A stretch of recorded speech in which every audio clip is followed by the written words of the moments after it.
Hello, my name is Stephanie Kirke. The following video recordings are designed to demonstrate a typical consultation and a trance induction. We hope you enjoy them. Thank you.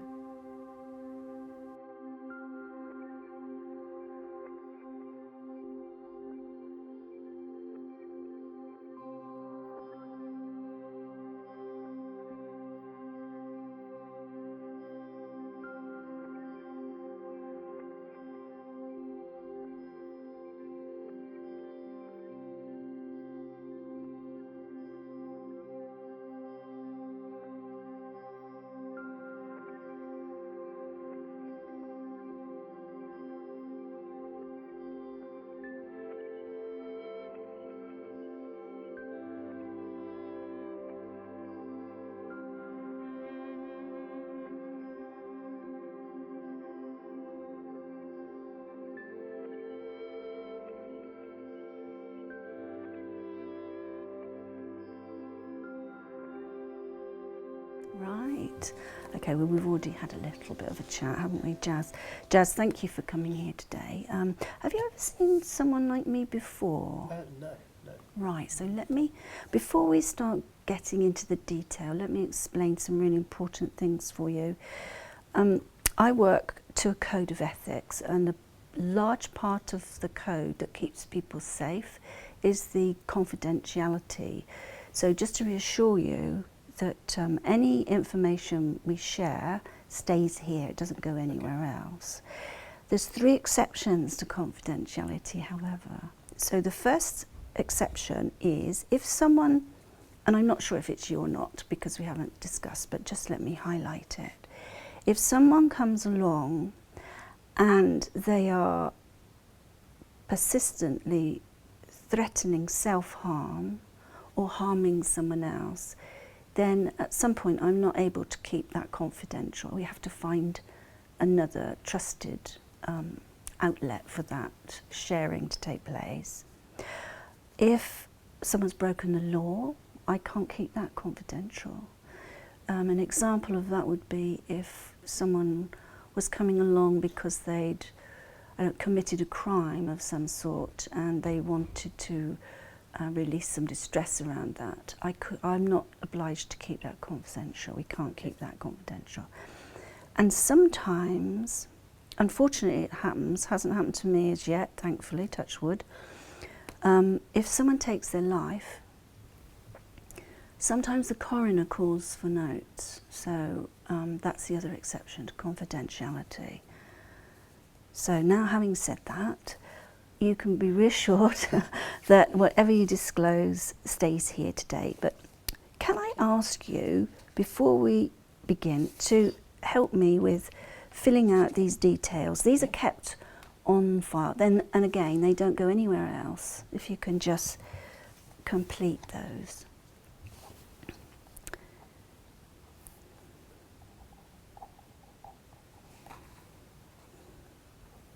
That saves us time as well.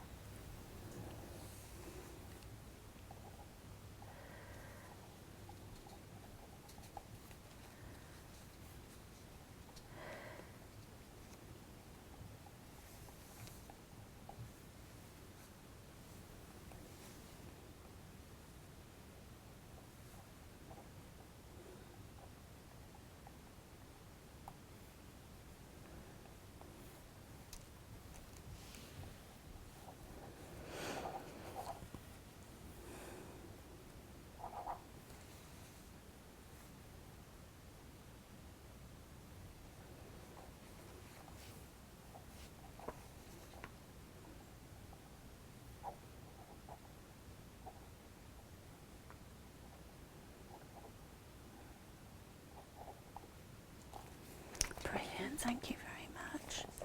Here we go. That tells me you're 26 years young. Great job. And yes, you're local. That's great. So got your address. And sometimes we're not assuming that you're going to come back for session work at the moment, but if you were to, the email address is quite important because usually I send people information via email. So thank you for that. Great job. So we start with really simple things in this process. We'll make this process as comfortable as possible for you because it isn't altogether easy for anyone coming along here to understand the process. The process, we help a person be comfortable and as calm so that we can ask the sort of questions that will help us help them with an outline. So at the back end of this session, our time together, I'll be in a better position to give you a verbal outline of the structure if I think I can help you. And from what we've talked about on the phone and more recently, I think that's quite likely. So that's the sort of structure that we'll aim for today.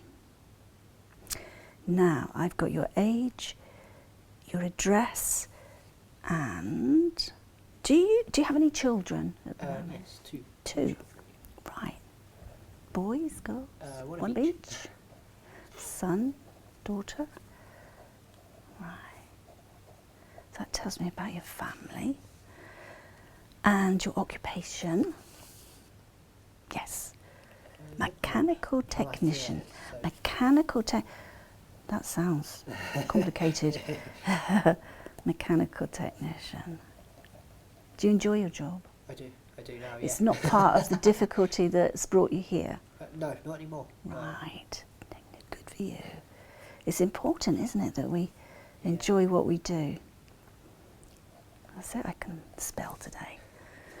So, are you at the moment able to tell me something about the reasons that have brought you here today? I struggle with depression daily. Anxiety is a big thing for me. Right. And relaxation and sleep. I struggle to switch off, but mainly at night. Thank you. Right, so we've got depression, we've got anxiety and sleep. So we'll highlight that. So how long has it been this way for you?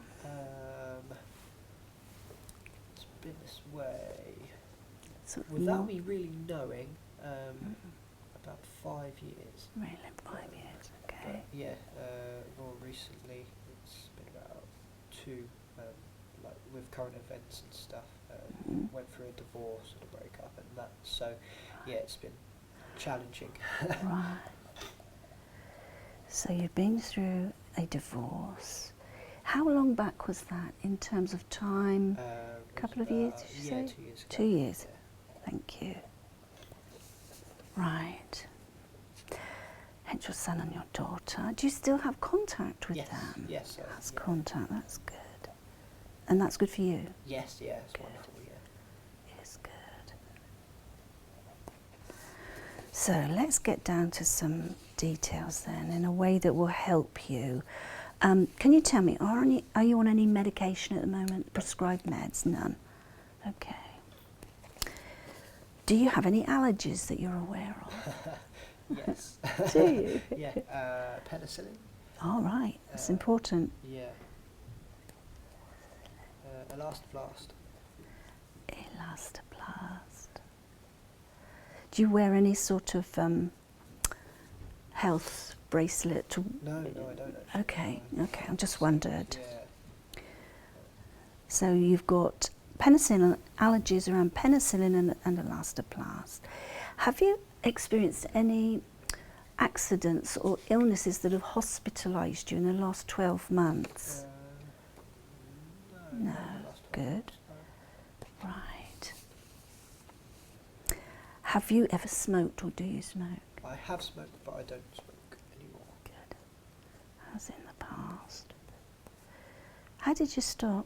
Just out of interest. Just cold turkey. Did you? Well done. It was really, really affecting my health. So, yeah, it was... Good for you. I had to stop. Good for you. It's not an easy one by any means. That tells me something about your resolve, because not everyone, even with health issues, has that that tenacity. Nicotine's a horrible drug. I've sort of got a hate relationship with it for the last 2 decades. But right, and alcohol? Do you? Very rarely. Okay. Yeah, a couple of units a week. Great job. Per week.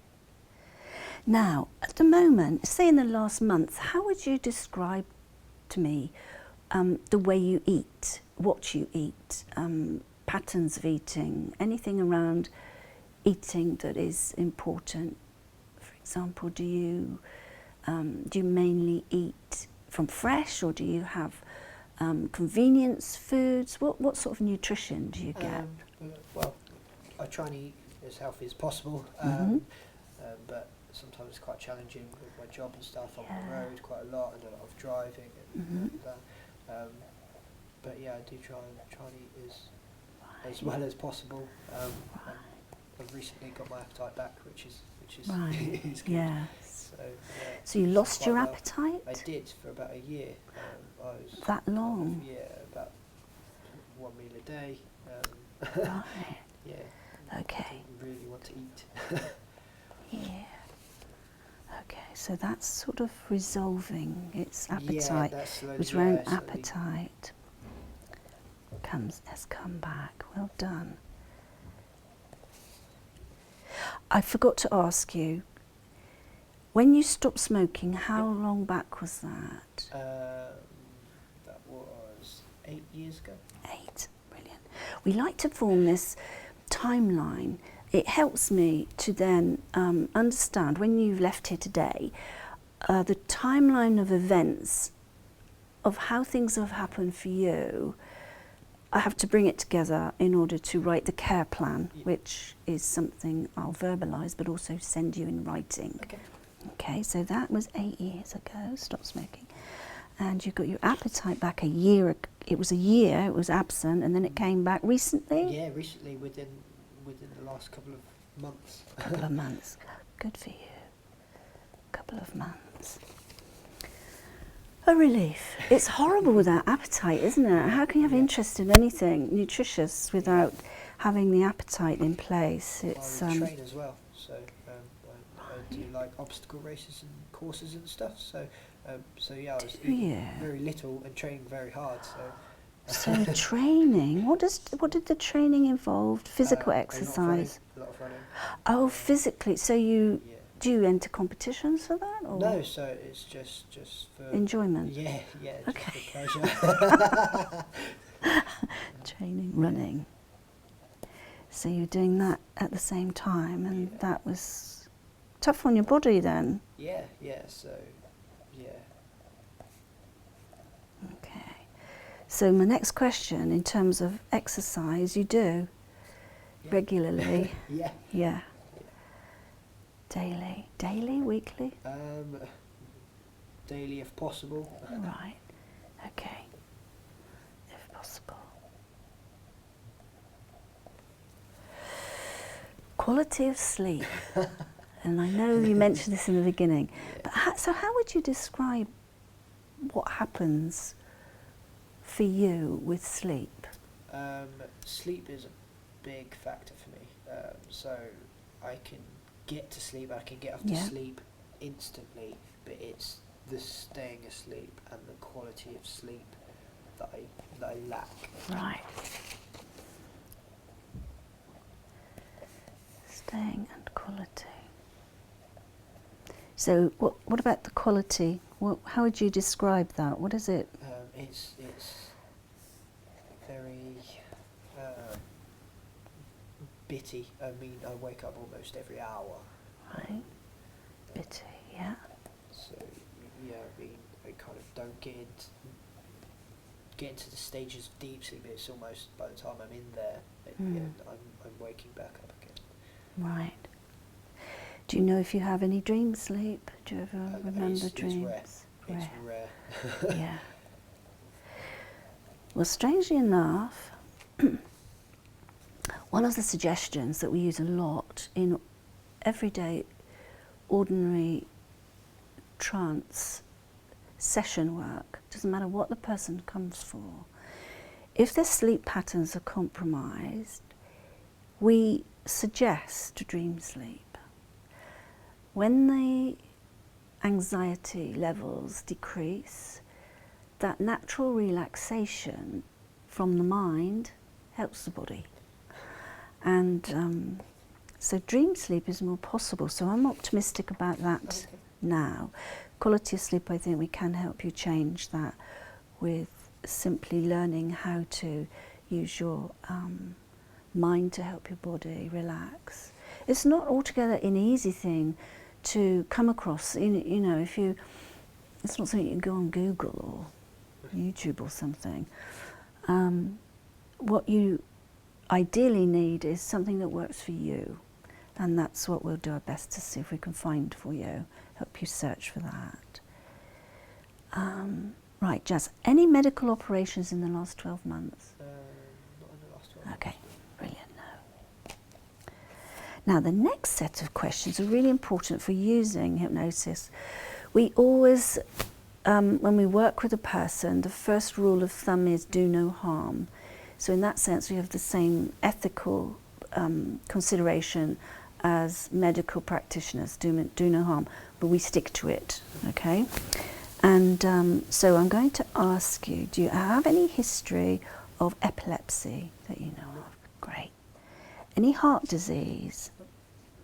Any psychiatric illness such as schizophrenia? No, good job. Any depression or anxiety? Have you ever been hospitalised for that? Has it got serious enough for that? No, not Good. Okay, so we can use that. We can use hypnosis. Ordinarily, I have had people come along that have been on medication for epilepsy, so it's been controlled, and we have still helped that group with using hypnosis, but we do it in a special way.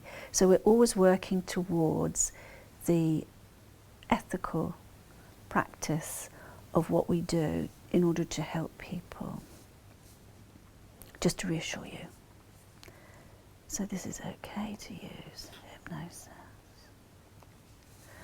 Jazz, have you experienced any close bereavements in the last 12 months? Anybody close to you that you've lost? My uncle died last January. Mm-hmm. Were you close?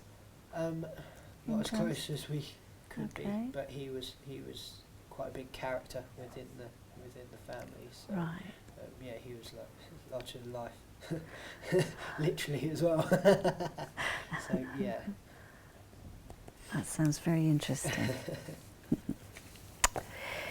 Now, something about your family, we're just leading into that, so it's really relevant. Are your parents still both living? Yes. Great. Do you see them on a regular basis? My mum I do, my Yeah. dad not so often. Okay. Dads miss out quite a lot, actually. If only they realised it. I'm sure they do. Any brothers or sisters? Yeah, that's where it gets complicated. So I have a sister. Is she older?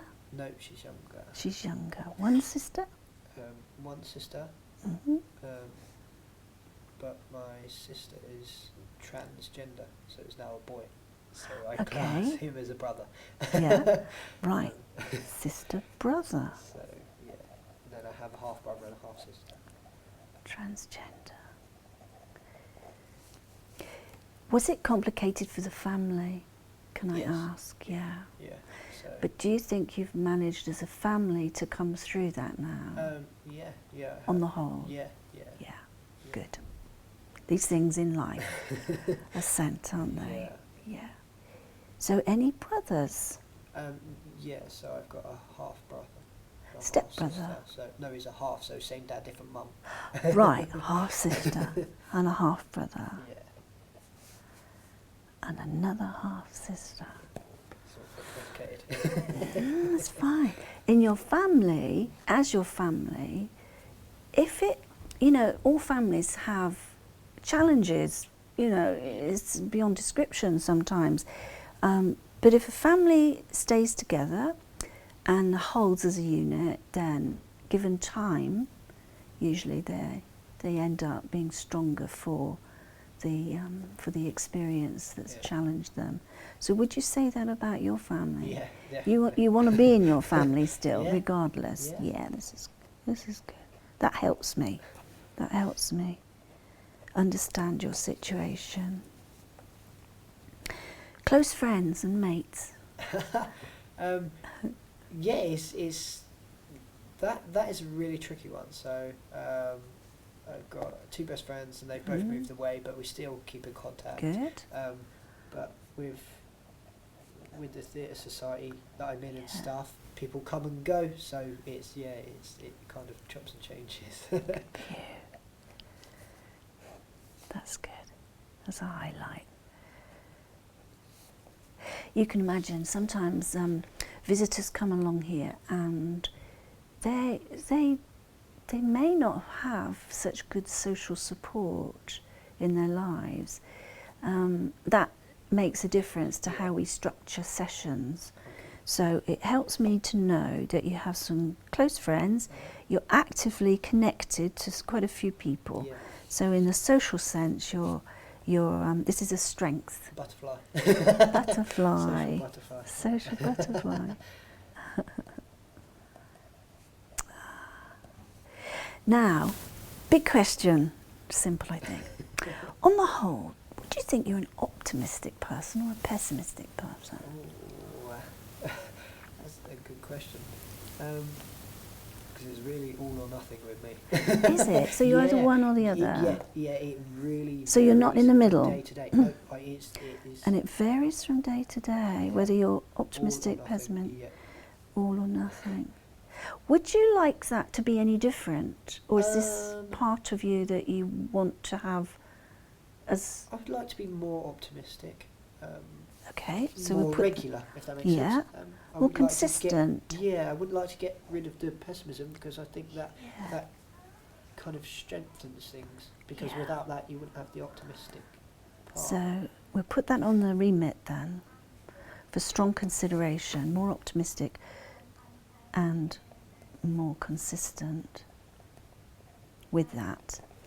Okay, we'll write that into the care plan. Do you have a sense of humour? Yes. You sit here, you see you're what I call a cheerful depressive, maybe, but it's like it's really important. Just have a sense of humour. Yeah, definitely. You do. Great. Definitely. And it gets exercised. It does. Oh, regularly. this is good. Brilliant. Now, you told me right near the beginning of our time here today about some of the challenges that you come across in terms of anxiety.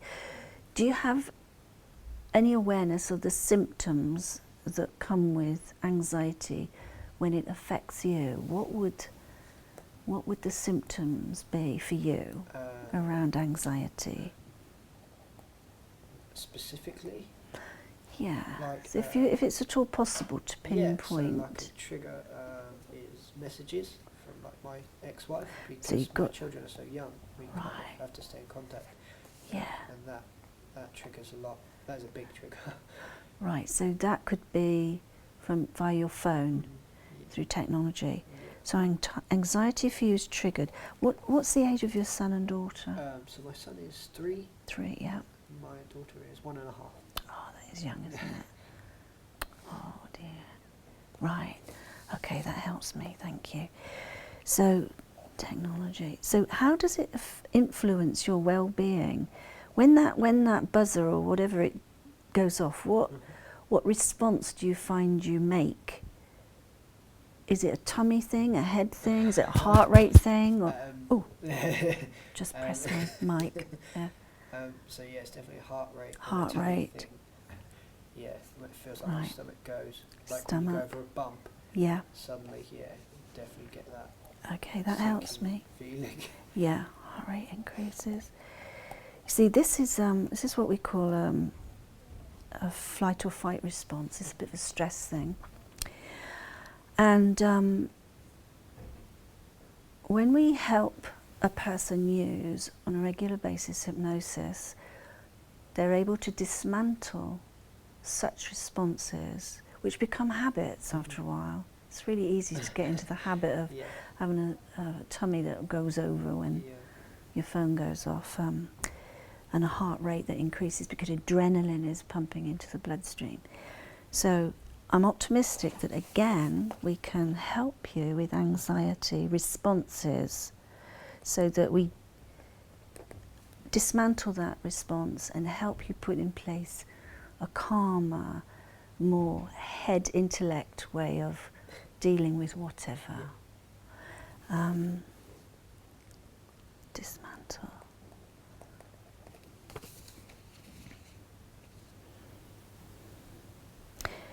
Any thoughts around when you pick up those messages? Any thoughts prior? Was it mainly tummy? Not really, yeah. Okay. Right, okay, we're getting a good picture now. In terms of the depression, when it's been at its worst, what sort of symptoms have you dealt with in terms of the depression? The feeling low, not wanting to be social, very irritable. Yeah. My sleep again is compromised. Yeah.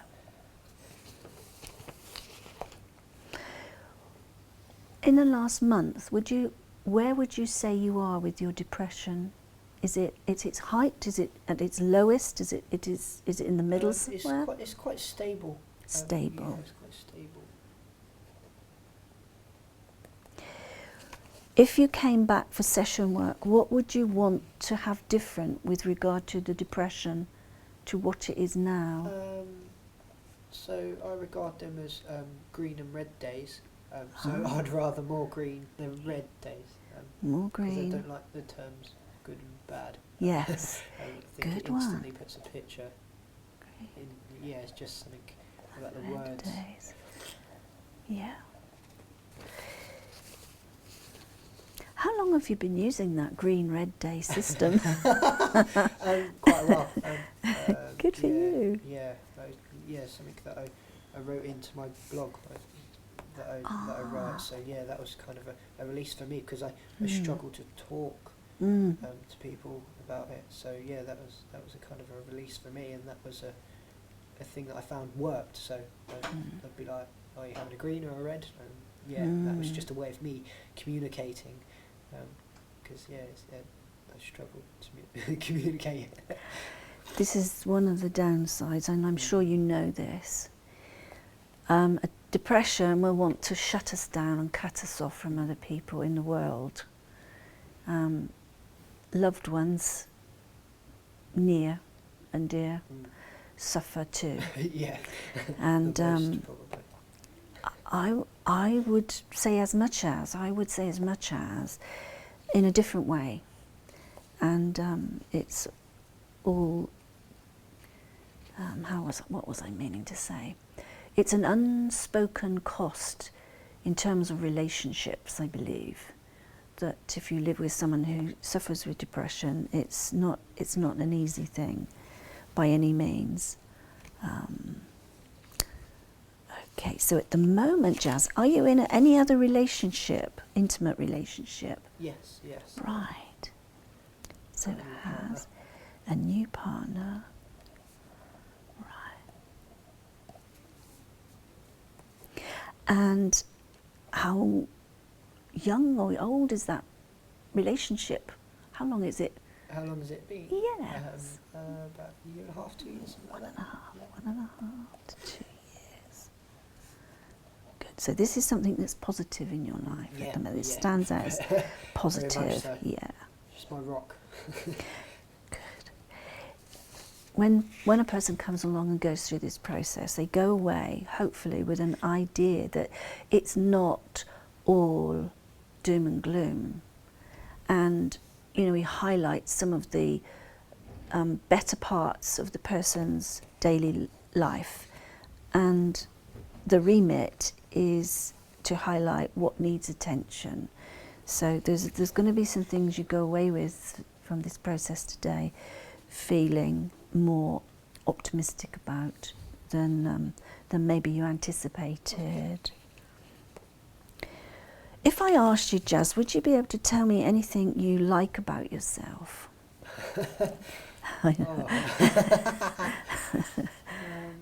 Everybody gets this question. Yeah. Anything that comes to mind? I'd say I was a good sense of character. Yeah. Like a morale booster. Yeah. Anything you dislike about yourself? That I'm my own worst enemy. You did really well with those two questions, because usually the former question, people who come along, they just get, oh, what kind of thing I like, in terms of, say, self-esteem. I think that might be a more healthier quality within you than you may feel at the moment, because depression tends to sort of annihilate self-esteem. Yeah, so we can check self-esteem out later, and confidence. Tell me, do you have any prior experience of hypnosis? Not in the therapy sense. Right. I did go to a stage show. Did you? Once before, yeah. So It's a really good point you make. We're about as far removed from stage hypnosis as is possible. In fact, the stage hypnotist is very often doing that for entertainment, and whenever there are programs on the television, the stage hypnotherapist or hypnotist is given credence, a panacea to cover the therapy setting work, and it just is a big mismatch. So there's a lot of misinformation, a lot of nonsense gets talked on the basis of stage hypnosis. They are doing it to make a living and to entertain people in the way they make that living. We do it for clinical reasons and in a therapeutic setting. The experience generally of hypnotherapy, we use hypnosis and we marry that with the change work that helps a person move away from their distress. So we believe that the seat of change is at the unconscious level. That's the reason we use hypnosis. Hypnosis gives us greater access to the unconscious mind, which creates change. But we've got the big bonus. The hypnosis is actually enjoyable. It's easy to learn, and the more you use it, the easier it gets. So everyday experiences of hypnotic awareness are things like when a person reads music or listens to music, reads a book, does something creative, paints, write novels, whatever. It takes that creativity from the unconscious mind to engage in those activities. So trance, we always say to people that come through here, it's a natural way of helping rebalance the sensitivities. So your sensitivities at the moment, because we're nearly done, we've done a really good job here. Your sensitivities at the moment, we want some attention given to helping bring some relief, more green days than red days in terms of your depression. We can definitely help you dismantle that habitual anxiety. Regardless if the phone keeps buzzing, you're just going to learn to handle it differently. We can do that again with inner change work. We dismantle the old habitual response and we put in place, by design, something more appropriate that helps you stay calm and gives you more room for your intellect to deal with whatever it is. More optimism and being more consistently optimistic. You said that's important. And so these 3 areas would be the basis of future session work, which I can put in writing in a care plan. Now, is there anything I haven't asked you that you think, well, that bit was important, she just hasn't asked me about it yet? Not that I can think of, no. Okay, well look, if there is anything that crops up after you've left here today, you can always contact me by email or text. Okay. And what I'll do is you've got the brochure already, but I'm going to leave you a copy of the client working agreement, the terms and conditions, so that you have a copy with you. This saves you having to remember the detail. If you have it with you, take as much time as you need to think about benefits, questions that you might have. If I can help, I will, of course. But I know we could help you in the short term for the future. So I'm going to give you that to take with you. Thank you. And all I need to say is I'll look forward to hearing from you in the future. Definitely. Okay, thank you. Wonderful. Thanks, Jess. Thank you. Thank you. Well done. Hello again. I hope you enjoyed the videos. If you happen to need any more information, please follow the links below. Thank you.